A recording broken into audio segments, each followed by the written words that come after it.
So what was your like experience at uni in terms of like just navigating studies, balancing out your exams with applications? Me personally, I applied for 121-ish jobs in third year. I got 4 interviews, got rejected from 3, got 1 offer. That offer was pulled out because of COVID. So then technically it's 4 rejections-ish. And then one of my previous rejections reached out to me and was like, oh, since this is going virtual, we can actually take on another intern. And you were on the top of the rejections. Sure. So we'd love to have you on, and I'm so grateful to them. One door closes, another opens. Yeah, exactly. I'm so grateful for that opportunity, because that was something that, you know, after like 121 applications, one thing worked out really. If you just sum down the story, that's what that comes down to.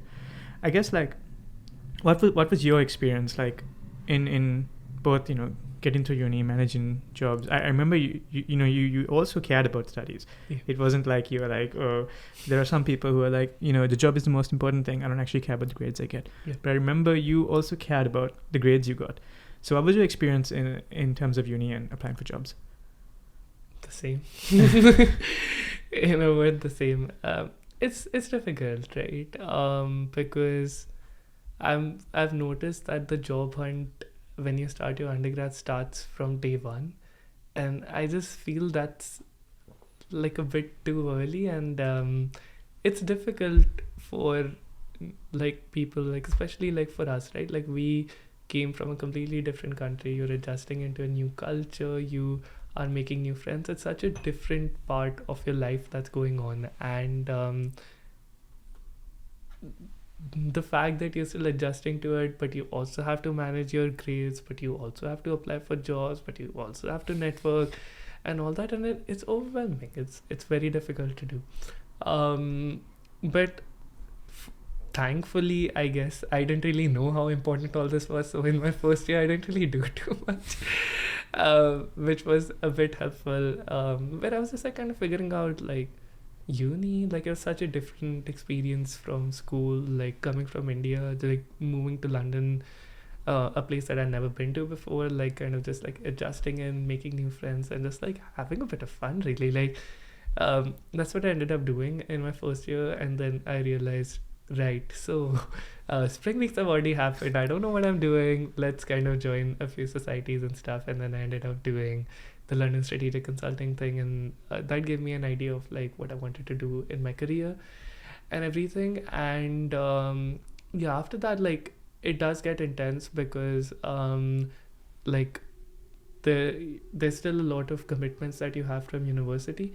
Thankfully for us in economics, at least, where a lot of our grading was done at the end of the year, so for the first couple of months you can kind of get away with not doing as much.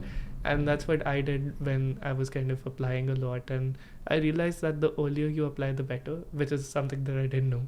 And I ended up applying to like about 70 places for a summer internship. And then I got the offer from Fidelity. I was very grateful for, because I like had the best time in that summer internship. So that was quite cool. And I didn't get the offer until... So I started applying on the September, like so as soon as my second year started, but I got the offer like around February, March. So it was a long, like it was like a solid 6 months of like trial and error, and like it takes a lot out of you, and it's very difficult. And I've realized that it's about working smart and not working hard when it comes to things like this, because I did the same thing. I was like, you know what, is the numbers game? I'll apply to as many places as I can. I'll see what I get. But a lot of these applications I would make without knowing what the company does and what makes them different. So when you apply for a McKinsey versus a BCG versus a Bain, I still put in the same thing. I was like, you know what, they're consulting firms, they're not really going to care.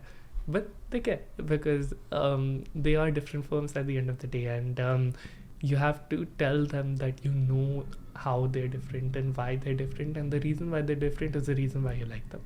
And if you can't communicate that, then like it makes all the effort just like kind of go to waste, because there are so many people who are applying and somebody will put in the effort.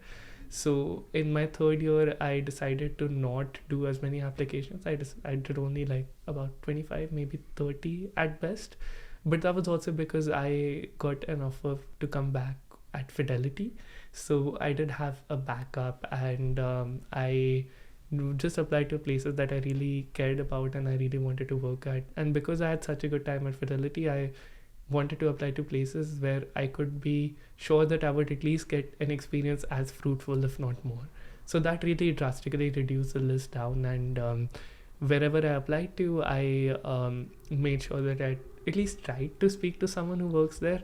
It works sometimes, it doesn't work sometimes, right? Like at the end of the day, like you reach out to people, it's a two-way street. Like if they don't answer, they don't answer. But that's cool. Like at least like you put in the effort, and it worked out with Accenture because I spoke to someone there, and like they liked me and I liked them and the entire company, and that really helped me position myself well when I was applying, and I ended up getting the job. And I thought maybe at this point this is something that's better suited for my needs than the other offers that I got, and I ended up going there.